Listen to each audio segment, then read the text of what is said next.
welcome to another episode of Subjectively Correct, a movie podcast between two buddies talking about a new film every month based on a theme that we pick the month before. This month's theme, you couldn't make this nowadays, has some cool potential discussion coming on, but we'll get to that in a second. For the meantime, I'm here with my buddy Matt. Say hi, Matt. Guten Tag. Hello. And we've got some interesting ones, I think, and some interesting possibilities. This theme as well, by the way, was suggested by a listener, Marissa, aka Japani Caddy. So thank you very much for that. If anyone out there wants to submit some themes or potential topics for future episodes, then, contact us somehow. Yeah. Fucking send up a smoke signal. I don't know. Drop a bag at my doorstep. I don't really care. I take letters per pigeon. I always receive those, like those. Just any pigeon will make its way to Matt. Yeah. Because he's like the lady from, what was that movie? Mary we do Poppins. have Home Alone 2. We have Mary Poppins. Yeah. And that's the one I think of with all the pigeons. Yeah. I think let's take a second just talk about what you couldn't make this nowadays could mean, because I think it has multiple meanings and there's lots of things that perhaps we touched on last time, I think, but would make something not be able to be made these days. But what's the first thing you think of when you think of that? I believe the most obvious interpretation that most people would go for first is probably cultural sensibilities, things that might be too edgy or whatever to get at least a wide release nowadays. That's a big lame talking point. I feel a lot of times can't do dark humor anymore or whatever. That's I feel like the most uninteresting version of you couldn't make this nowadays. I feel what's more curious might be truly crass production decisions that kind of flew under the radar at the time, but would probably not go as well, in a more controlled environment nowadays or whatever. True. And the way that I was thinking about it was, you could find a film that might have been shot on location at a place that just doesn't exist anymore, something like that. Surely that exists. What were you thinking about? Yeah, there could be like a literal meaning, as in, I don't know, you're shooting somewhere that doesn't exist, or you've got people or subjects that don't exist anymore and are impossible to contain. I was thinking actually about, and I'm trying to find it now if I can, which there's a series of films in the 80s which were basically really low-grade, B-grade action films that were basically cast with porn stars. Hell yeah. And so they had these hot 80s action crime movies, but they were so shit, but they were like, obviously there's lots of nudity and stuff, and they're terrible acting and all that kind of thing. I feel like that's such an 80s thing though, that they were more popular than they would be now. Nowadays they'd just be like, that's a porn film, no one cares. But right. In the 80s they were actually a legit kind of film that people watched, and certain people just enjoyed unironically. That kind of feeds into the. What was I going to say? There might be there's kind of like a resurgence of that. There's in the past decade or so, there have been proper big name porn businesses that have tried to break into the mainstream movie industry by doing porn related proper drama films and whatever. Well, probably not a field that somebody has to delve in, but it's just one of my curiosities in life. Yeah. Well, and I mean, I've watched a few of these films because they are hilariously bad, and I'm still trying to find what they're called, because there's this particular director who directed them and wrote them and was like the man. Yeah, I have a feeling I'm familiar with whoever you are thinking of. What's up, everybody? Editing Josh here. Just wanted to enter in. I didn't actually figure it out at the time, but the films I'm referring to are a series of films by the director Andy Sidaris. They featured films such as Picasso Trigger, Malibu Express, Savage Beach, these sorts of films. They're very B-grade action films that are like usually spy, drug dealer kind of films played by a bunch of porn stars, and they're a trip. So they're the films I was talking of. Anyway, back to the podcast. All right, well, I can't find what they are, so let's skip past that anyway. But yeah, I think when it comes to like films you can't make anymore, there are lots of different interpretations of it. Yeah. I mean, my mind goes to like political correctness and that sort of thing. Yeah. Where, you know, obviously one of the big things about early cinema is just the amount of sexism that was in it, basically reflected, but that was like reflecting real life where, you know, the men were men and the women were subservient and, you know, all that kind of shit. And I don't think, but that's where I think it's interesting because, like, I think you could make the film these days if you made it in the right way. And, you know, you're like going, hey, this is a classic format that we're following and we're replicating a period of time which was perhaps not the best, but we're doing it accurately. And yeah, I think there's a lot to think about with this sort of thing. But let's see how we both interpreted it anyway. Yeah. With our picks. Starting, of course, Matt, with your pick, which is the older film. Tell us all about it. Gladly. Before I go into the actual film, I want to preface this by explicitly stating that for the first time ever in subjectively correct history, this is a film that I actively do not recommend you watch. I should have maybe have said this at the end of the last episode, but I think this is obscure enough that the few people that would try to watch this before listening to the episode probably weren't able to find it anyway, so maybe we're safe on that front.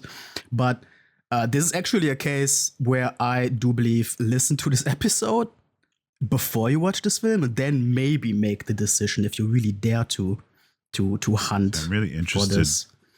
Why now, so yeah.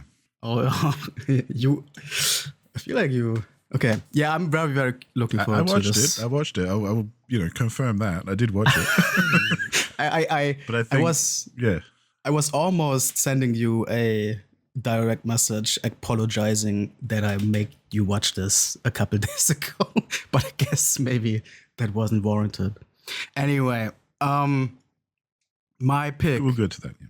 My pick for You Couldn't Make This Nowadays was a Chinese film called Men Behind the Sun from 1988, directed by a person named Mutun Fai. And I'm going to probably butcher a lot of the pronunciations here.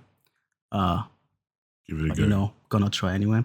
Mutun Fai, the director, I'm gonna go into this later. This is starring a whole slew of people that have either not done anything else or have only appeared in a couple other obscure Chinese productions. Names include Gang Wang, Mai Zhao Zhu, Wang Ranshun, Zhang Guowen, and more. I've definitely mispronounced all of these. Written by a trio that apparently has, from what I could find, not done anything else in the movie industry. Wen Yuan Mo, yeah. Liu Mai, and Dun Jingtang. I hardly think that anybody would recognize these names from anything else. Man Behind the Sun is an infamously controversial film that is depicting or trying to depict real historic events. This film is about war crimes perpetrated by the Japanese military during World War II. Specifically, the story is set at the end of World War II, and we are focusing on the so-called Unit 731, which is was a real thing. They were located in a Japan-occupied Chinese territory, and they were known for researching biological weapons, which were tested on kidnapped civilians. That is what this is infamous for, the actual thing. And this movie, made by a Chinese director, is trying to depict that thing uh, in an allegedly educational manner, and reportedly trying to do it in the most realistic and true to life way. Very, very much debatable if that was done successfully, but that is not really why we're here. Again, this film is controversial not only because of the subject matter. There's obviously, I think you can make, even though this is based on real life atrocities, you can make the argument that this is, in a way, anti-Japanese propaganda or whatever, because we don't know. It's probably not actually, I mean, it's dramatized, it's fictionalized, it's not the real story, it's not a documentary. This film goes hardcore into the body horror element.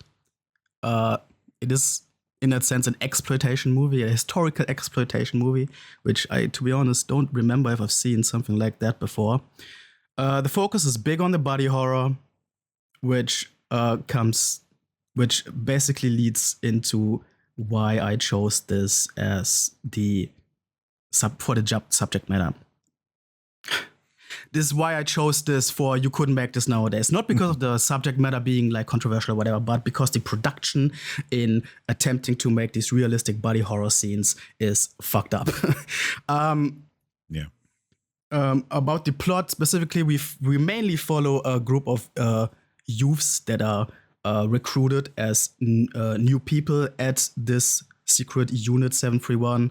So that is our into this environment and how we find out, what they are doing here and there. We also see at least one real historic personality depicted in this film, with actor Gang Wang depicting Lieutenant General Shiro Ishii, who is, one of the headpieces in this entire project and somebody historically not really prosecuted, but hunted down for this. I think through loopholes he escaped truly a prosecution or whatever. But again, I'm not like a historic expert. I didn't look into the actual history that much, and that's not really what we are about. The focus is very much on sequences depicting the different ways the Japanese soldiers experiment on other people with these biological weapons in all sorts of cruel ways, some of which, and this is, I think, the most remarkable thing about the production, some of which is using real human corpse pieces as props for realism. So at this point, I'm already curious if you knew this beforehand or found it out yourself or whatever, because I didn't tell you this. I didn't know that about the human parts, but there's also there's some animal stuff in there which looks very, very real, and I was assuming was real. And actually, that was the bit that I found was the most unlikely to be remade. Yeah. Was using real animals attacking each other, essentially. Mm-hmm. That's the thing too. And I was going to ask you if it was based on a true story or anything as well, because I wasn't sure. Mm-hmm. I didn't look at anything before I watched the film, basically. So yeah, unless it was explicitly mentioned in the film, I didn't know. Yeah, the film does try to give some historic context, with some text. Yeah, it's kind of hard though, obviously, screens. In films when like text comes up saying this happened in the war, and you're like, or is this a film? So I'm glad to hear what it actually is, because I was going to ask you anyway. Yeah, I didn't know there was actual like real human corpses or something involved. Yeah. And that, I mean, you already also mentioned the animal cruelty. When I watched this years ago, when I remembered this as a perfect contender for this episode, I was only remembering the corpse props, which is already fucked up in its own way, but fascinating as well. I forgot about the animal cruelty, and watching this movie back, that was what really threw me off, and that's what I kind of almost triggered me to send you an apology letter. But I feel like you are emotionally strong enough to take this in, so I didn't worry too much. Well, so if we're stopping short of the actual controversial element, the film itself, I feel, actually does pretty well, decently well. It's not an awfully written film, and I feel like there's some actually good performances. I generally, there's this one main surgeon guy. His character name was Takamura, played by Mai Zhao Zua. He actually generally struck me as a great actor portraying this role really well. I also feel aforementioned Gang Wang as this Lieutenant Sergeant Ishii.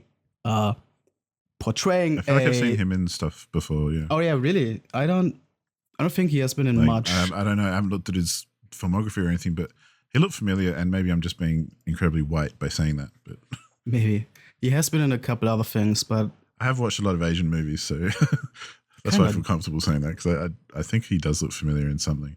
It would be interesting if you've seen anything else in that filmography, because it's very obscure shit. Yeah, right. But yeah, he also anyway. He also, I think, did genuinely a good job, and I do believe the script has a good pacing in I don't know, moving you through this weird, fucked up environment with a nice finale as well. I guess, spoiler alert or whatever. It's a historical event, whatever. Who cares? And it ends actually with Japan surrendering at the end of World War II, and the whole facility trying to delete and destroy their track records and whatever. So even a pretty cool, like, dramatic finale as well in that sense. I actually don't think this is a bad movie. It is just that you have to deal with the fucked up production, which I guess let's talk about the corpse parts first. I kind of want to mention that because I find that fascinating. Yeah. Before we do hit that a little bit, I do just want to say, like, for me as a movie, like, forget the the intense bits that are different, but just as a movie in general, for me it was just very, like, okay. It was fine. I didn't get bored, but I wasn't, entirely gripped either. I feel like the part of the movie making that they were kind of banking on was how shocking some of these things were, as opposed to, like, a really good story and really good characters or any of that kind of shit. Like, and that's cool because they're obviously trying to depict something that may or may not be, true or have some major propaganda or whatever. Yeah. But they're trying to, tell that story, which they did. And yeah. But as far as just a film to sit down and watch and, like, forget whether you're going to get grossed out or not, but just as a film, it's like, yeah, it was all right. It's fair Nothing enough. too special. But even then, I have to say, I don't think I had as much of a reaction to all the gross out stuff as you're preparing me for, because actually was there was some gross shit in there. Don't get me wrong, but it wasn't like I was prepared to feel sick and have to maybe stop and have a drink of water or something and come back later. But because I've seen films with, like, body horror stuff that does make me feel legitimately like I'm going to throw up. And this film didn't do that. Like, there was some gross shit, no doubt. Yeah, it wasn't as intense as I was expecting, I guess. So there really wasn't anything to apologize for on my part. And maybe I'm just getting better at that stuff the more I see it. Or, I don't know. It just surprised me. It reminded me of, I don't know if you've seen the film Bone Tomahawk. Yeah, an eternity ago. Yeah. Yeah, so there's basically Bone Tomahawk is a Western, but right at the end, there's a really kind of incredibly memorable, gruesome bit of body horror using a bone tomahawk, funnily enough. And that's, like, the bit that everyone talks about and says, oh, it's so intense. I remember watching it and, like, yeah, it's effective and it's, like, shocking, but no more than some other things.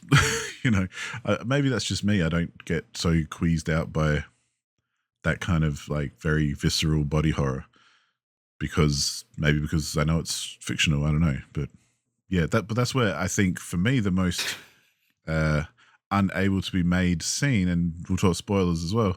Yeah, is the animal stuff, because there's for instance, one of the scenes is there's a room basically just full of rats who are writhing around on top of each other, like they cover the whole floor, and they chuck a cat in there who initially starts hunting them all and killing them, but there's so many rats that the rats eventually kill the cat, and it looked fucking realistic to me. Like, if it was faked, then they did a good job. But I feel like they actually did that. The official story there is the director said that is one of the few scenes that they did successfully fake by slathering honey on the fur of the cat, and it was fine afterwards. Right. Still, that same red room, we have people stumbling through the masses of rats where surely some rats got... And they're definitely real rats, like you can see that 100%. And if we're keeping with the rats... 1988. If we're keeping with the rats at the end, which I think is the fucked up animal thing in this entire movie, they just literally set those rats on fire, and there's no fakery there. That's actual rats on fire, and that is absolutely. I'm pretty sure that's the most despicable thing about this film that I could not excuse for the sake of art or anything. And I think a lot of people would agree that. You know, it's like people get pissed off when you kill a dog in a film, but we don't care if you kill humans or whatever. Yeah. Mm-hmm. You know, we have this kind of inbuilt thing about even fictionally killing innocent creatures, let alone, you know, actually doing it in a film, which, you know, is kind of a bit fucked up because you might then say, well, hey, we're happy to eat meat and stuff, but, you know, those of us who do anyway are happy to eat meat. And, but then we get up in arms about an animal being killed and it's like, double standard much, but anyway, that's a whole discussion for another time. But yeah, I think we all agree that in the service of making a movie, which is meant to be a thing of entertainment, hurting any kind of animal is a bad thing. And this is very much, yes, they had hundreds and hundreds of rats that, like you say, not only got stomped on and thrown around and whatever, but got lit on fire and filmed as they burned. Yeah. So that's pretty fucking intense. And yeah, they would not be able to do that these days, and rightfully so. I think like that's something I'm not too ashamed to, you know, lose. Yeah, that's not a hot take, I don't think. Exactly. What might be a hot take though, if we want to stay at this, is that clearly both of us would not support a film that was trying to do that. Right now, if we could stop it, we would stop it. But we are looking at something that was made decades ago that we had no impact on at all, and looking at it as like an artifact of the past. Can we now look at it with a distance as something that might have been effectively done with some sort of purpose? I feel like there's a hot take possibly. I see what you're saying, but I don't agree. I don't think I've ever really felt good about animals being harmed one way or the other, like really harmed. And I don't think that's new as well. Like this was 1988, and I think by then there was very much a vibe of, you know, don't harm animals in films and this kind of stuff. Like, because there had been lots of films and TV shows featuring animals that, you know, that's why we have... I believe there's like Hollywood standards and stuff for working with animals and things in film, and you have to have correct trainers and all this kind of stuff and blah, blah, blah. And that came well before that. I would imagine. I'm not speaking with authority here, but that's what I believe is the case. And yeah, I don't see, things involving humans bother me way less because, you know, at the end of the day, even if someone is kind of, you know, if there's a person of color in a film back in the day and that person is being exploited or playing the role of someone who's a minority and subjugated or something like that, I get how this is a complicated thing to talk about, but there's still a human being who has agency and has the choice to do that or not. Now, there's a whole lot of complexity about what opportunities there are for people in that situation, all that kind of stuff. So, you know, I'm not trying to say that, well, they chose to do it, so that's okay. That's bullshit. But an animal, like a non-human thing, literally has no choice. It's like why we protect children as well, because they cannot think for themselves. And so to put children and or animals or other animals in those positions where they're going to get hurt or harmed or suffer any kind of trauma like that because of a film of all things, like a thing of entertainment, that's why I think it's so abhorrent, because, you know, it's not, you could argue medical testing and all that kind of stuff, even though I don't particularly enjoy that either. Yeah. But, there's an argument there that about the greater good and the things you get out of it. I don't think entertainment ever kind of holds a lot of water for, harming innocent creatures. So yeah, practices change, attitudes change, all that kind of thing. That's cool, whatever. As far as, well, this happened, so it's on film, and isn't that kind of fascinating? Not really. Okay. I don't find it fascinating because it's kind of like there's heaps of footage around of like dead things and things dying and, True. all sorts of horrible things. And I don't think it needs to be, unless the whole point of the film is that and you have to then show it. I don't think there's any need for it. Like, this film could have been just as exactly the same without the animal cruelty. Yeah. And I'm not having a whinge about that either, because whatever, it is what it is. Different sensibilities, all that kind of thing. But I believe for me, that's why it's the main thing that stops this being made today is the animal cruelty stuff.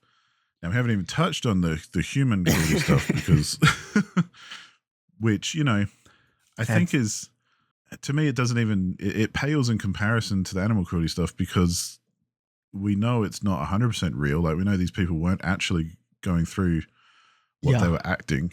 Yeah.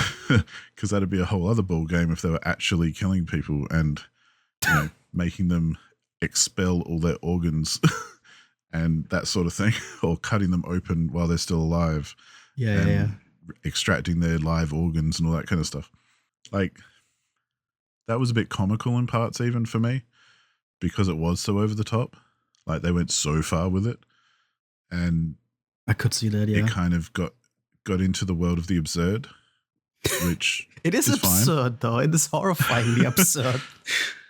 But like, absurdity to the point of losing touch with reality, I think. Even though they're depicting stuff that they say happened and is true, it's still, it's still horrific. It's still, bad. But we'll put it this way.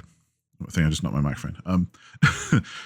To compare it with something real life that I know is real, I had a friend who went on holiday to Germany and went through the Dachau concentration camp that's left over, the leftover stuff from there. And, we all know what happened at concentration camps, all that kind of stuff, horrible shit. But there's one room where they like dump dead bodies and they used to hook people live on the walls, and the concrete is still stained with their blood. Right, because it's that fucking intense. That to me has way more impact to my little life than, yeah, for sure. Some of this wacky pulling organs out of things and dude shitting his intestines out everywhere, and Jesus Christ. That's what I mean about the absurdity of it. Like the photos my friend showed me from Dachau was like, that's not absurd at all. That's just real. That's like 100%. That's what it is. And I found it very emotional and difficult to kind of pass that in my brain and have it sit with me that this is a real thing. Whereas this being a film, it's kind of like the whole time I'm just like, yeah, it's a film, whatever. So that's why I think this sort of body horror doesn't affect me as much as perhaps it could other people, you know what I mean? Because I think, well, it is just a film. It's like, whatever. Yeah, okay. This is gross, but cool. Oh, Jesus. Well, yeah, okay. No, I'm not saying that this is like the most effective use of whatever they did or whatever, but it is just from the point of view of movie production, it is one of the wildest decisions I've ever seen a filmmaker make for the sake of realism or whatever, pulling up actual corpses and corpse parts to fuck them up. I want to actually describe this so people don't have to watch this film but still know what the fuck is going on. I think there's two major sequences where actual corpses are used. One of which is a thing where they test the effects of frostbite by freezing a live person's arms for hours and then at the end putting it in lukewarm water, which makes it able to easily skin the arms. And that is made by a person who allegedly is the niece of the director because nobody else wanted to do this role. a person holding two real corpse arms as like arm props, and those corpse arms being actually, you know, what's the word? I mean, it actually put through the same process. Like, frozen and those corpse arms were actually made through the process to actually skin them for real in front of the camera. Which I did rewind that because it's fucked up to look at. It's crazy to me that this was done. And the second sequence where they pulled a real corpse is logistically, I feel, even more insane. There's a sequence where a kid. Just talking about this, where a kid is pulled in for a vivisection, so he cut up alive, like you mentioned earlier, and the director went through, reportedly through many lengths, waiting many weeks and months to get his hands on a real corpse of a kid, approximately the same size of the actor and whatnot, to shoot that scene, replace the actor of the actual corpse, and then actually do a real autopsy on it in front of the camera. How the fuck are you gonna... This is like a real right moment, right time kind of deal or whatever. Like, where the fuck would this ever happen again? This is... Obviously, there's always... You know what I was thinking during that sequence? Yeah. Like, not knowing that it was a real corpse. Right. But when they're cutting open this kid's body, and I thought it was all effects or whatever, I thought, man, they haven't done this very well, because he looks dead and he's meant to be alive. Yeah. Oh my god. Yeah. Oh, that's such an when they cut into him, thought. There's no like blood flow or anything. Yeah. It's like a dry piece of bread that they're cutting into, you know. Oh my fucking that's god. what it would happen if it was a corpse, like, you know. And so it's really interesting hearing that it was a real corpse, because it looked like a real corpse. But it didn't look like an alive child, which is what they were portraying in the film. So it looked wrong to me anyway. Yeah, that's such a good point. Holy fuck. So went all these lengths for realism and then ended up not actually coming across as realistic in the context of the scene. That's wild. This is the shit. That was one of the unrealistic parts of it. This is the shit that makes this film not good, but fascinating, like interesting. How the fuck is this a film that exists? People made this. Yeah. Jesus Christ. I mean, it's interesting as well, because I think, when I'm thinking about how I reacted to these sorts of things, like, it's not the first time I've seen cadavers cut up on TV kind of thing. Yeah. Like, There was I don't know if this was around the world, but there was a health show that was on TV here, 5-10 years ago or something, where they literally had cadavers that they cut up, and they went through, how parts of the body work, and basically they're teaching you about anatomy and that sort of thing, using real corpses who had obviously donated their bodies to science or whatever. And so you got to see all the fats and the muscles and tendons and everything, and how it all worked. And, that stuff to me, it's fascinating, no doubt. Yeah. But it doesn't really gross me out either, because I don't know why. It's just, it doesn't get to me, I guess. Yeah. Yeah, it's not the gross out for me either. It's just the logistics of it, of pulling through with something like this for a fictional movie. This is generally, there's always going to be corners of the world where this is going to be possible. But even then, you wouldn't get a wide release for something like this nowadays.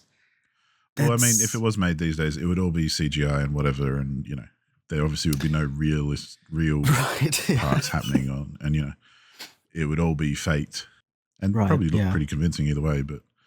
But yeah. But hey, if you don't have the money, just pull up a corpse. There's also, I'm not like a proponent of gore media or whatever. But the culture around it is fascinating to me. And this is like one of the first things like this that I've seen in a professional film, I believe. So as an aside, I'm going to say to you, have you seen a movie called Gun Woman? No, not at all. What is that? I want to say it's Japanese. That movie made me feel sick with the body horror stuff in there. It's not so much body horror, but there's some gruesome, gory bits.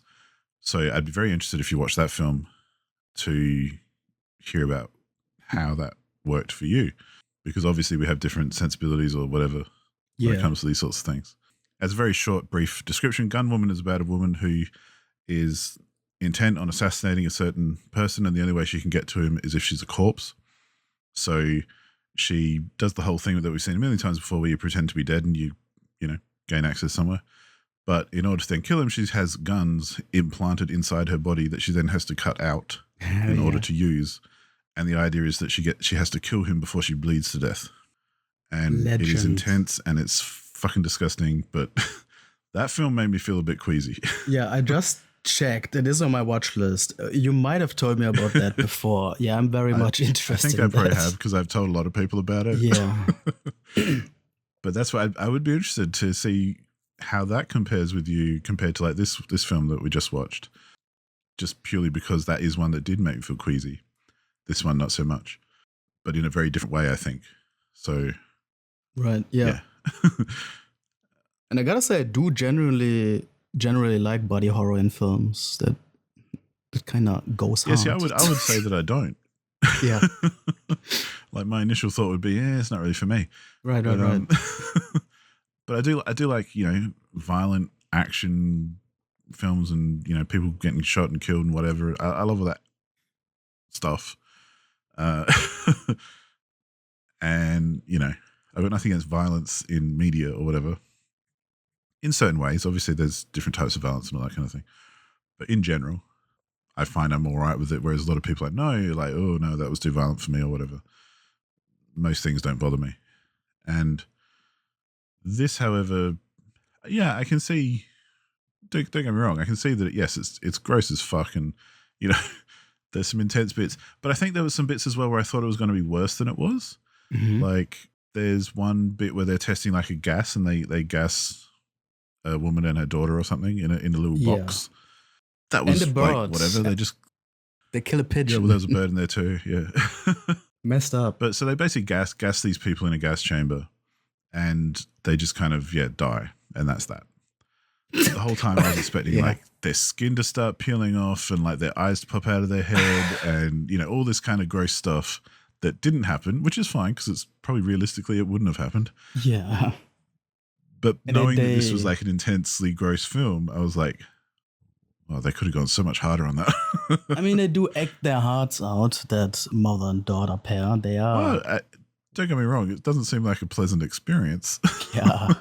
But yeah, it's one of the tamer scenes. Gross out factor, it's like, the ice hands stuff was way more intense and yeah, there's definitely more going on in other scenes.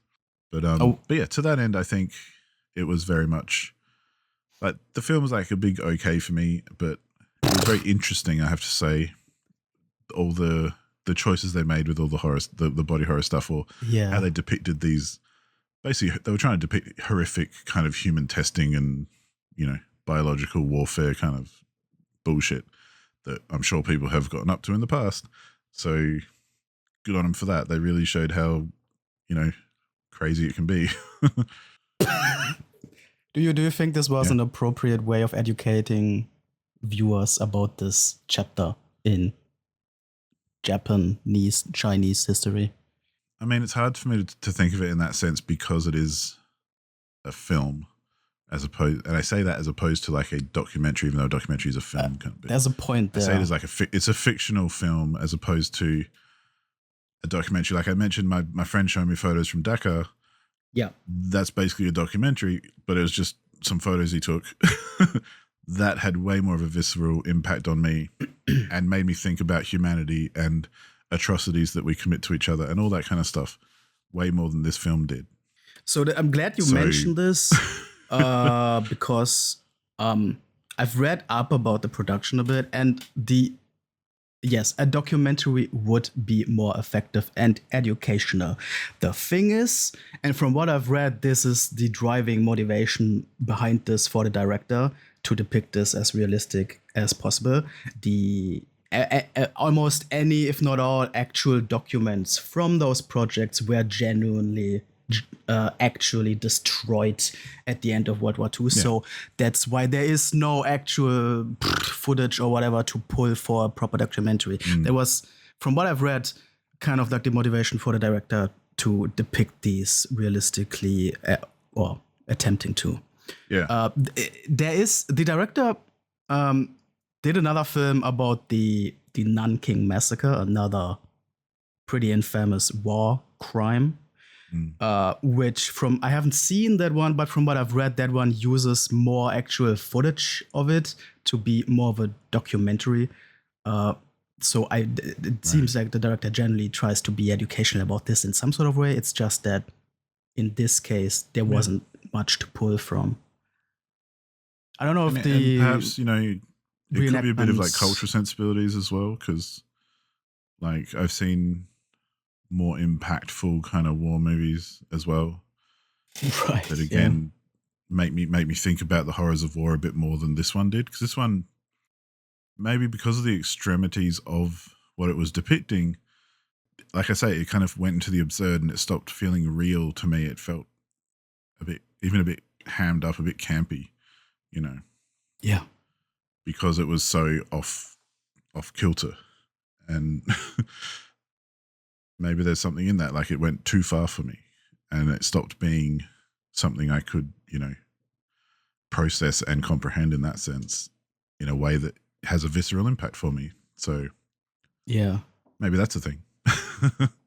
Yeah, it's really not surprising that it has these divisive opinions as well, because it is very much teetering, if not jumping over the line between something educational and something completely grimy for the sake of exploiting something horrific for entertainment or whatever, for sure. Last bit of trivia: this was actually, at least part of it, actually shot on location at that unit's headquarters. Which again, that dude was dedicated to this shit. It's wild. Yeah. But and I think that for me is kind of what makes it cool, if anything does, is that cool. Well, but like I guess, or gives it validity, gives it, some sort of substance or strength. Because, like I say, the actual film for me was a bit meh, but the fact that, yes, okay, now that I know that it's something true, or they're at least depicting true events or interpreting true events, and they've tried to, go hard in really depicting the horrors and the kind of things that went on and all that kind of stuff. I commend them for that. That's great. That's the way you should do it, I think. And good on them for trying new things and going, not playing it safe and actually taking risks and doing stuff in a way that, isn't very Hollywoodized, family friendly, have it with your McDonald's kind of bullshit. So that's great. I commend them for that 100%. And I also enjoy, I just rewatched RRR as well, the Indian film, which is very much about English colonialization. And I love watching films from different cultures. I say cultures other than my own that have a different perspective on like the world wars and that kind of thing than the, Western American view, basically. Because there's heaps of shit that went on that has nothing to do with the Western world, quote unquote Western world. Yeah. And that's really interesting. It's as horrific as it is, and it's not like, oh goody, I'm glad this happened. It's more, wow, that actually happened, and it's such a kind of impactful and important bit of history that we probably should know more about it. So, I commend them for that, because it is, trying to do a lot of stuff that maybe didn't land for me, but I can see where they were going, and good on them. That's good. It's a worthy kind of thing to try and do, I think. The intentions, the execution maybe not so, but yeah. Yeah, I mean, ultimately the film didn't really work for me heaps, but I get what they were trying to do, and that's cool. Do we want to put a cold hard number on this thing? It feels like this is a movie that's difficult to rate. But I mean, we have set our piece. Ultimately, I teeter between, like, out of 5, I'd teeter between like a 2.5 and a 3. Okay. Mostly because I want to kind of push towards a 3, because again, I can see what they were trying to do, and good on them for doing it, whatever. For my money though, and my enjoyment, I'm at about a 3. It was very much it was okay. Yeah, it wasn't bad. It was just okay. I wasn't gripped. I wasn't like fascinated. I'm not going to be telling everyone to go see this film. Yeah, no, definitely not. So, and not just because of the gross out, just because it's like, yeah, it could have been like half an hour shorter and I might have been happier. But so yeah, I think I'd land on a 3 for this one, like a 6 out of 10. What about you? Yeah, I previously rated this at 7 out of 10. I cannot say how much of that rating is actual enjoyment of the film and how much is the extra knowledge of the wacky production. There's some, it's both of that is feeding into that number. But it is, I genuinely find this a fascinating piece of filmmaking. Again, I do not think at least the animal cruelty things should have been done. But isn't that also remarkable? A film with such awful things is still able to somewhat entertain us. There's something weird about that. I don't know. But that stuff doesn't like, yeah. I've seen plenty of films where there's actual animal cruelty, and I'm just like, yeah, that was back then. We don't do that anymore. That's cool. You know, Yeah. like seeing the old stuff doesn't really shape me one way or the other. It's not nice, don't get me wrong, but yeah, it's the way it's happened. Exactly, it's happened. It exists. We can't change that. We can just take from it what we can. And I generally not actually to be think a party this pooper, is, but yeah. and I actually generally think this is not a terrible film at all. I find it fascinating. Still, just as you, I do not recommend anybody watching this. So there we go. No. Well, and there's an interesting thing about realism in films, like, because we all know any kind of fictional media is depicting something or pretending, but we all kind of buy into it, you know? Mm-hmm. So when people choose to like have realism in their films, like I remember the first time I saw a movie where there was actual sexual intercourse on film outside of porn, let's put it that way. It was it's an artistic film and it was called Non-Simulated Sex. Yeah. And it wasn't like filmed like porn, but it was, you saw enough that you're like, hang on, that looks really real. Like, and sure enough, it was real and they actually did have sex. And I'm like, did that enhance the storytelling for me at all for it to be like actually real instead of acted? And I'm still on the fence about that. I'm not sure because I don't know. Like, I don't feel like I've missed out, or I don't feel like other things have been unrealistic unless they've been portrayed badly. Whereas I also don't feel like the real footage is particularly bad unless it's like irrelevant or unnecessary to the movie you're making, kind of thing. So I always think that's an interesting thing that filmmakers do. Like if they choose not to just, you know, act it and, you know, pretend, but they actually film something real, I always think, well, why are you doing this? And is it as effective as it would have been otherwise? Yeah. You know, is there a reason for this?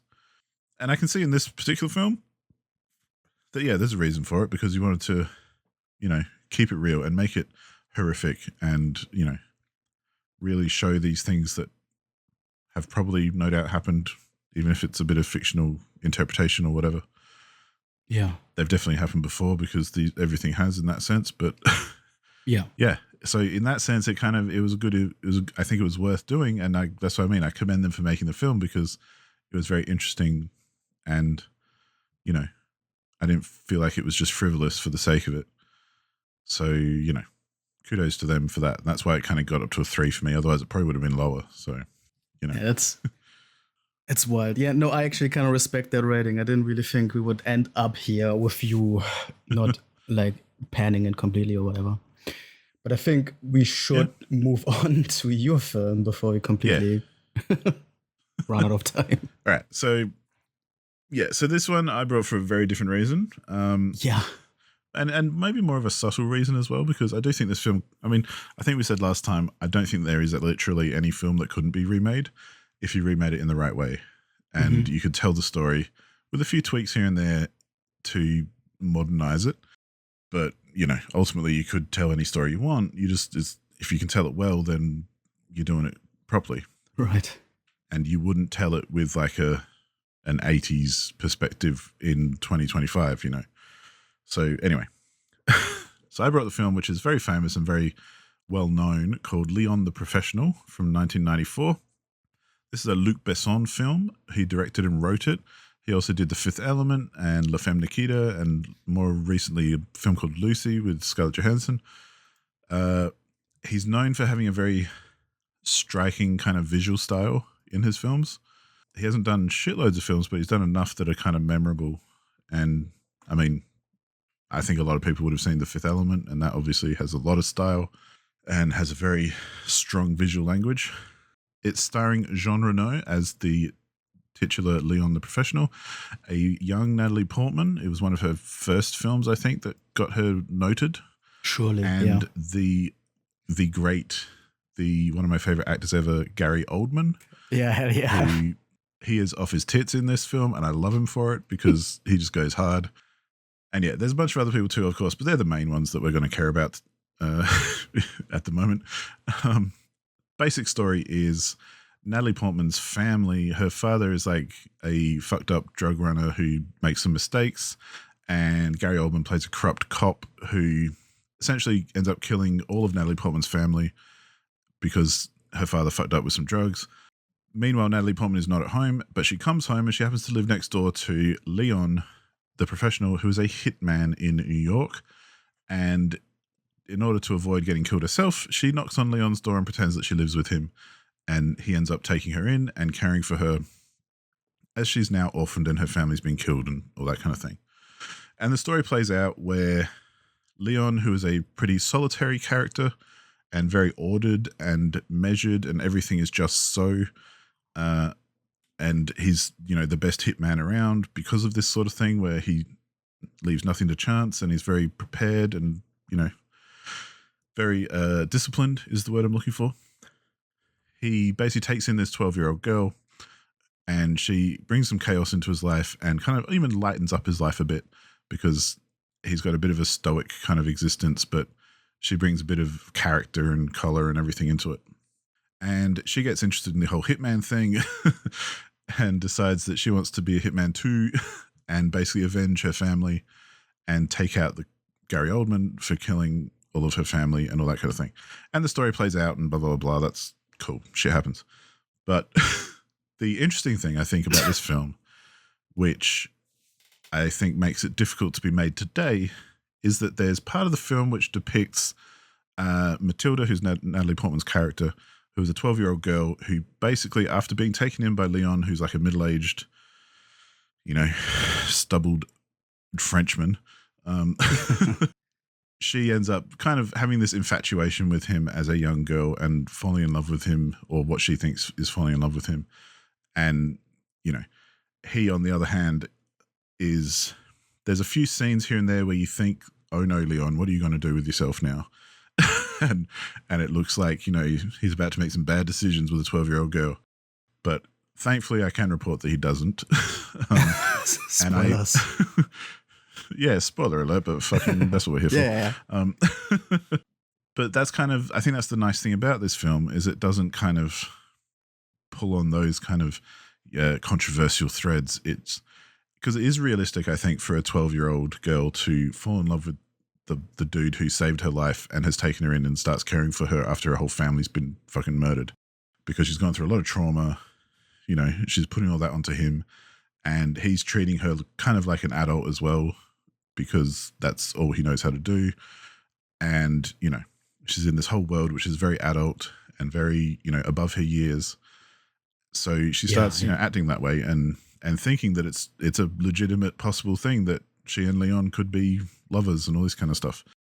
For him, it's also relevant. Like, I don't think it's gratuitous either, because it's relevant for Léon, because that's kind of, it softens him up as this kind of lone wolf, doesn't have anyone in his life. The closest thing he's got is a plant which he carries around, and that's about it. Otherwise, he just goes around killing people and sitting at home on his own and being very disciplined, like I say. So to have someone come in who, has some character. She's a young girl after all, so she likes playing around and watching cartoons and joking and all this kind of stuff. And so that kind of lightens up his world a bit and brings some warmth into his world as well. And to have some kind of platonic love between people is, healing for him, I believe. And that's kind of part of what the film is about as well, is, finding family where you can and that sort of stuff. So yeah, I think these days, if it was made again, the depiction of a young girl falling in love with a middle-aged man would have some kind of either they would drop it completely, or it would be depicted as like something subversive or underhanded, I guess. There'd be way more leaning into the whole, well, is he going to be a pedophile or not kind of thing. Because I've seen other films made where they've tried to touch on similar things these days, and they've not just left it as like a platonic thing. They've kind of, they don't want to touch with a 10-foot pole, so they kind of push it one way or the other. And it makes me think of other films as well and other stories where this has come up before. It's not a new thing necessarily, but I like the way they depict it in this film because it is uncomfortable at times too. Like there are scenes in this film where I'm just like, ooh, this isn't good. Like this does not feel right. But thankfully they never quite push it over the edge in that sense. So yeah, I think that's the main reason why this film wouldn't be made today, is because of that relationship between a 12-year-old girl and a middle-aged man. But also, I also think it's such a 1994 movie when it comes to Gary Oldman's character, who is the over-the-top, coked up, violent as fuck, insane, corrupt cop. And they don't just make action like that anymore. Like, he's too off the hook for modern cinema. And they used to do it a lot in the 90s and in the 80s, but they don't do it anymore in action films, unfortunately, because I feel like action films these days are a little bit tame in comparison. Like they don't take it that extra mile into the world of insanity and just crazy over the top shit on screen. Because there's also another scene where towards the beginning where Matilda's whole family get killed, and one member of her family is a young boy. And so we've got a child being gunned down in his home as well, which obviously has a lot of implications, and for good reason, something we don't necessarily want to see.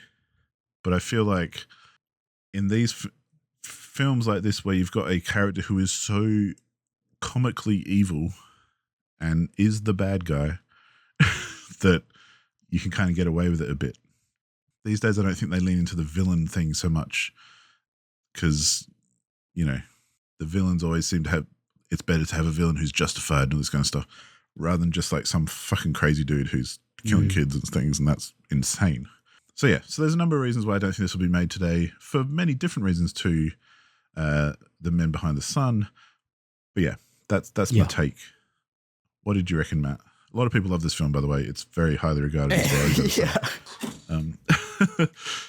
I have a couple of friends who this is their favorite film of all time. So my I feel like Léon the Professional has this really strong reputation for being a proper film bro film. Yes. Especially like online in film communities, people fucking love the shit out of this film. So it's been on my radar in some sort of way forever. But to be honest, I never actually looked into it beforehand. Like, I was surprised this was set in the USA. I thought this was a French film. So I was actually straight up from the first minute, I was, unexpectedly surprised. Well, and fair enough too. It's got a French director and it's starring a French guy. So exactly, that's where I was coming from. And it was really cool, actually, just for me to see a Jean Reno film where Jean Reno actually plays a dignified role. I feel like every single Jean Reno film I've seen before was some shit like the American Godzilla film where he plays a side character, stuff like that. Like, never actually a proper Jean Reno film. And he is a cool actor. He's a cool guy. His vibe or whatever really fits this role of this stoic antisocial assassin. It makes complete sense. And Natalie Portman here, like, this seems to be her first ever feature role for real. She was really young, obviously, and I can easily see why she then later on got so many like high profile jobs, because this is like maybe one of the best child actor performances I have ever seen. It's like genuinely great.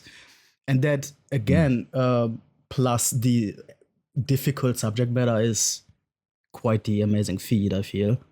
I never really know how in the business child actors are prepped for wonky, like fringe roles like this, but apparently people are doing it well. She was doing well. It really is. It really is. Yeah, like you said, the subject matter, especially the dynamic between these two main characters, is something that could only be made again if it was done with the right nuance and the talent in writing. And here, script and performances seem to work well enough to hold the water and make this work. This could have absolutely go downhill really quickly, but you're right, they teetered on the line perfectly so that they never like went over the top or too crass with it, but it was still very, very upfront with what it was doing. And I mean, even if this is a relationship that we rightfully don't like to look at too closely, it is like every relationship, every dynamic between people, one that is worth being explored and stories being told about it, because it is a relationship that does absolutely happen in real life as well. And I feel like these characters do make sense in the way, like how they end up together in this dynamic. It does make sense with her being the child that had to like quote unquote grow up way too early. That's why she is, a bit too mature for her age, which feeds into this whole situation. And him having, after his young adult trauma, having completely like isolated himself and avoided every social interaction, it seems. Of course, he is stunted himself and doesn't really know how to interact with other people. So it felt probably as organic and authentic as this could have. And that's like the magic dust that make this work. Totally. And I did actually really like these opposites or these through lines with the two characters, with her genuinely like yearning for a social connection and him trying to, at his best, avoiding social interactions. And that's the clash that makes it interesting as a character study. So that's all cool and well, but also the assassin stuff was actually really depicted really nicely. The way that he taught her the different things about assassination, the craft or whatever. I felt like that got a good amount of runtime depicted, not in like some like quirky, over the top way or whatever. It felt, believable enough or whatever, like grounded enough that it worked, I feel. And and I like how it wasn't like some kind of like, I'm a special ops fucking killer. So no, he's just a dude who makes good decisions, basically, and that's why he's good at his job. Exactly. And like, so, yeah, Gary Oldman, definitely I want to give shout outs to him as well. He was fucking amazing as the uncomfortably quite drug-addled maniac. Like that guy, that whole performance was 10 out of 10 from beginning to end. John Reno was fine, but Natalie Portman and Gary Oldman, when it comes to the performances, kind of stole the show for me. Like that's like the big highlights in this film in my eyes. And I can see why this is such a film bro film. I feel like the whole stoic assassin archetype and the Björk soundtrack and the Fringe subject matter, it all like feels like, yeah, that's perfect ground for some film enthusiasts' first favorite experience aside the mainstream or whatever. Which I'm not saying this to knock this film. It is a good film. I recognize why it is such a beloved thing. But it also kind of, I had to think about this when I watched this. It just made sense why this is so popular in these types of circles. Well, I mean, like you were mentioning before, I think that's kind of it's a victim of its own success kind of thing. Like, it has really good writing, it has really good direction, it has really good actors, and so they make a really good film. But yeah, it's popular, it's fairly mainstream, it's, but it is made up of these really good elements that make it awesome either way. Like, yeah. And there's also another thing that I feel like this film might not have started it, but surely it has helped popularize it, because this whole thing of some stoic dudes who knows how to kill a person, eventually taking on some child as a prodigy or whatever. I feel like that's a whole subgenre that has many titles nowadays, with the same it's kind of without the child, it's kind of the John Wick thing. Like, he's just always really serious and does his own thing, but he's like a badass. But I feel like I've seen it a couple times now, that some bodyguard of some rich person has to watch for the guy's daughter or whatever, and then grows close to her, and there's a father-daughter relationship between the two, and that sort of thing. I feel like that's a really popular thing that Léon probably helped popularize. But and I'm not actually a fan of those subgenre films, because they often feel very I don't know, formulaic. But Léon manages to do something original and more interesting, and maybe a bit more in depth with that through their more complicated relationship. So again, there's another gold star for this film in my eyes. No, that's cool. Yeah. Well, and I think it is harder, obviously, watching a film like this as well, like 30 years after it came out, because being so popular, it has influenced so much. Like you say, like, I'm sure all those films that came after it did have some sort of influence, like, from this. That would, I don't think that's a stretch, but it is kind of interesting. And I'm sure this film has been influenced by other ones as well that maybe I haven't seen. But yeah, it does seem quite not so much original, but it comes across as authentic, I think, as well. Like you say, the reason that they get together and the reason everything's happened seems legit and it makes sense. It's not like some arbitrary thing where, it's like, oh, my brother's out of town and he left his 8-year-old with me. That kind of shit. Yeah. But, and yeah, so I know what you mean about, like, Jean Reno's performance not being perhaps as strong as Natalie Portman and Gary Oldman, but I think that's more, I feel like his performance was very good. And I know you're not saying it was bad, but his character was just much subtler, and a lot of his depictions were kind of more subtle as well, because he doesn't speak a lot. He's usually in the background of more flashy kind of stuff from Natalie Portman and or Gary Oldman. So, but I feel like Jean Reno did this is like a highlight of his career for good reason. Yeah. Because I feel like he depicted the character perfectly. It's just the nature of the character to kind of be in the background a bit and, sit back. But there was some of his, like, facial expressions and the way he characterized his reactions and stuff, like when he's hanging out with Matilda and she's being a kid who's, to be honest, there's some scenes in there which I'm just like, oh, fucking hell, I don't like kids. Oh my God. They're just a bit cringy. But no way. That's not Natalie Portman's fault. She did a great job for sure.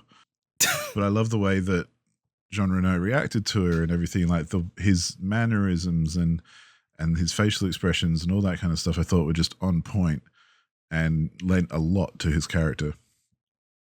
So yeah, I think this is, pretty tight from start to finish, even though I don't think it's necessarily a perfect movie, but I do think it is very good. And, worth being so well regarded. Yeah, I agree. And yeah, it's not perfect, but that's what is. There's some I guess that's a Luc Besson thing, maybe, that he has the comedic pacing that I think throws some people off anyway, I feel. And some of the quirky interactions between Léon and Matilda can come off in a way that maybe it's unclear if it was intentionally funny or not or whatever. Like, there's a lot of quirk in there, but it doesn't ruin the film at all or anything. No. I mean, I'm mostly thinking about the scene where they're like they're playing the game where they're pretending to be characters and stuff, like famous people. Yeah. And they're like dressing up and shit. I'm just like, oh, fucking. Yeah. It was pretty rough. Where's the skip button? Like, because I just hate that shit anyway. Like, I'm not that kind of person. But they both did an amicable job. Yeah. Doing something like that. So good on them. Agreed. What would you rate it? I believe this is a very clean 8 out of 10 for me. It's very much a film where craft and talent comes together in a very, very fitting way, making something that still holds up 30 years later, despite the somewhat fringe subject matter, which again is something to be.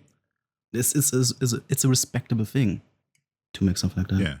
Well, and that's where I think like it's as far as the slightly controversial parts of it.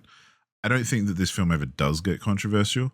Like, it definitely skates on the side of safety or realism, really. Like, it doesn't try to delve into the taboo or anything.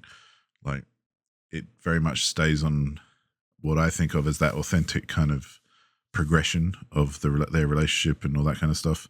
So it's not like it is some outlandish thing that, they'd never try that these days. But no, yeah. I just feel like with the way that, internet culture is now and the way we think about these things and react to these things, I do think if this film was made today, like if it was written today, if it was made today, it would be a very different vibe and a very different film. Even if it followed a similar progression, because I don't think people would risk as much on this sort of a story. Yeah, I don't know. I mean, at the same time, despite it being well done, I think. At the same time, we had people have put money to produce shit like Cuties for Netflix, which was a massively controversial film about sexualized minors. So I think. But is that the point of the film, though? Like. Allegedly, yeah. Allegedly, it's supposed to have. I haven't seen it, but allegedly, or reportedly, I guess is a better word. It is about that, judging that with a message at the end or whatever. But I don't think that came across. Well, but that's where I think that's a different approach, though, isn't it? Like, that's very much wearing on its sleeve the idea that it is judging it and saying, one thing or another. Whereas this is just. In Léon, it just kind of is part of the story, and it's not really highlighted as such, if you know what I mean. Like, it's definitely a central part of the story is their relationship. It's pretty much what the whole film is about. But the uncomfortable parts of it are brought up, but not dwelled on, or, there isn't a huge point that they're trying to make, I think, other than this is just what would happen in this relationship, and this is the story that we're telling. And that's the bit I think that nuance I feel like would be lost these days. I hope that it wouldn't be. Like, I'd love to see I love this kind of nuance in things where they don't sensationalize it, but they still, have realistic relationships and things in their story. So, I'd love to see that kind of elegance, I guess, in the writing now. Yeah. I guess maybe that's part of my own cynicism or something where I just don't think it would be super, at the forefront of films these days. Yeah, not at the forefront. Yeah, there's definitely talented people that could make a film like this nowadays, and it would probably be accepted, but they would have to do some heavy lifting to make it work, for sure. That is probably a bigger burden or whatever than it might have been a couple decades ago. So in that sense, I totally get what you mean, yeah. Well, I think of it as well in so much as, like, Quentin Tarantino makes Django Unchained a film about slaves in America. Yeah. And so the N-word gets said a lot. Yeah. And there's a lot of racist stuff in that film. And he, despite the fact that that's kind of the point, and I really like that film, so I stand on that side of the fence, where his whole point is to be in your face and over the top about that shit because that was what happened. He still got a lot of flack from it. He still was, controversial. And people cancelled him over it and everything. And it's like, for fuck's sake, like it's literally a film about the slave trade in America. Like this is, accurate, if anything. We are a lot of people on this planet. There's every opinion will always exist, and we are very connected nowadays. So of course, those opinions will be louder nowadays. But that doesn't justify. And that's what I mean. I guess like with a film like this, there would be much more outcry, which is sign of the times, whatever. Yeah, and like you say, like we said at the top as well, like I do think any film could be made, given you know. Exactly. The right skill, the right talent, the right depictions, all that kind of thing. Yeah, you could tell any story you want. I don't think there's any limitations on that. But, you know, obviously it would take some talent to do that, and some, you know, more than just your run-of-the-mill kind of regular old film. Yeah. 99% I agree. Of course, no talent can justify something like the animal cruelty in the previous film. So I think that's the few outliers that they still can be made today, but they shouldn't. Yeah. Well, I think especially these days with like effects and computer generated shit, like yeah. Well, I mentioned I rewatched RRR recently, the Indian film. Famously, Bollywood doesn't use any animals in their filming because I don't know if it's illegal, but it's very much not something they do. They might ride horses or something, but other than that, they don't have animals in films. And that whole film, basically every animal you see, other than a horse that someone's sitting on, is computer generated. Because that's how they get them to fight. That's how they, you know, do everything. And they look amazing. Like, they're very realistic.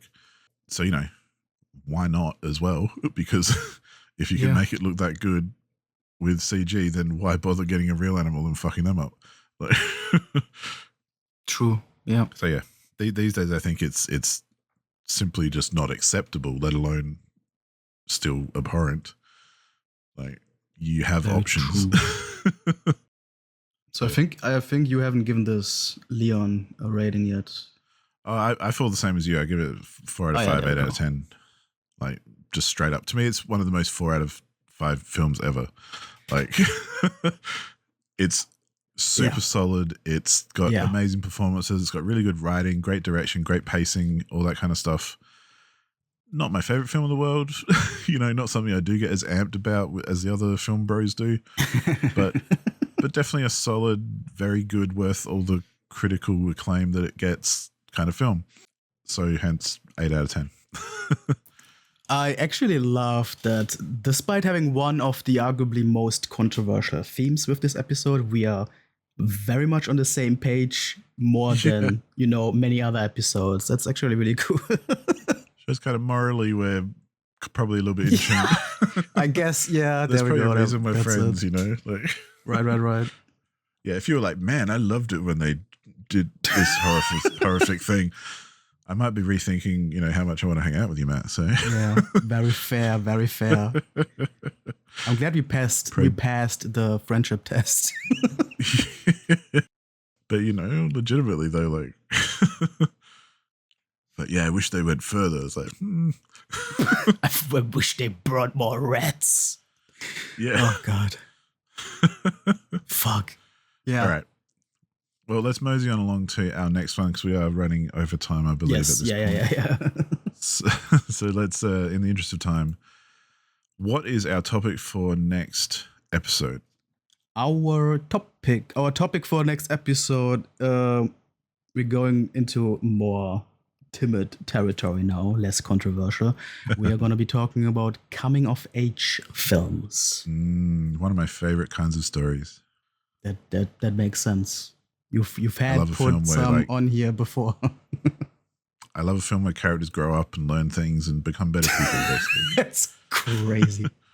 So what have you brought for this? What did you decide on? All right. Well, I was actually surprised you haven't seen this film. So again, it's a pretty mainstream film, but I think it's very good, and it's definitely a coming of age film. It's also based on it's semi-based on real life experiences. It's a film by Cameron Crowe from the year 2000 called Almost Famous. And it is about a 15-year-old kid who basically wants to be a rock journalist, and he got in the 70s or whenever it is, and he follows a band around and, you know, grows up and learns a lot of things and gets out from under a fairly controlling kind of parental situation. Based on, I believe, I'll have to look into this before we come together in our next episode, but I think Cameron Crowe did a similar thing when he was younger and wanted to be a rock journalist as well. So it's kind of half based on his own experiences, but then also very fictional. So, you know. Auto-fictional, as they say. Yeah, okay. Yeah, I think that's the story. I could be completely wrong. Like I say, I'll research it between now and next time, but that's what I remember. It definitely dawns a poster that I've seen a million times, but this has never been on my I'm sure plenty of people have seen this film. It's got a huge cast, all that kind of stuff. So, you know, but we'll talk about it then. That's my pick. Right. What have you got? My pick, well, I guess there's an argument about when is a coming-of-age story a coming-of-age story that we can get in the proper episode, because the protagonist of my movie is a bit older, but I still would say it's a coming-of-age story. My pick is a German production called A Coffee in Berlin, which I have enjoyed greatly when I was about 10 years younger, and I was really able to relate to this. I'm personally very curious if this is going to hold up on a rewatch, but I'm also looking forward to making you watch some, German movie for once. I think the first time, maybe. Excited. Yeah. Yeah. Very keen. That sounds awesome. Heck yes. Yeah. All right. So you have the newer film next time. Oh yeah. So which doesn't happen very often. Yeah. The stars have aligned, and I will be doing the intro on the next episode. Magnificent. Yeah, awesome. Cool. Fuck yeah. Okay. I look forward to it. Wow. Especially, I love that you brought a German film. That's great. Yeah. Not many I would recommend, so this is special. Yeah. Yeah. Quite different as well, I think, but just by, first impression. I think so too. Yeah. But yeah, very interested to see how that goes. So yeah, sounds good. Shall we wrap it up there? Yes, we shall wrap it up. I mean, you said at the top of the show already, but listeners, you are very much welcome to leave your opinions about the subject at hand, about the films that we have talked about, or suggest new subjects. Or otherwise. Exactly. You will find a way to contact us. I am sure there are plenty of roads to Rome. So feel free to reach out. I'm so committed to the bit. Oh, yeah. Thank you, everybody, for listening. This is the end. As always. And we'll see you next time. Goodbye. Cherish the rats on your streets. They are good creatures. Sure.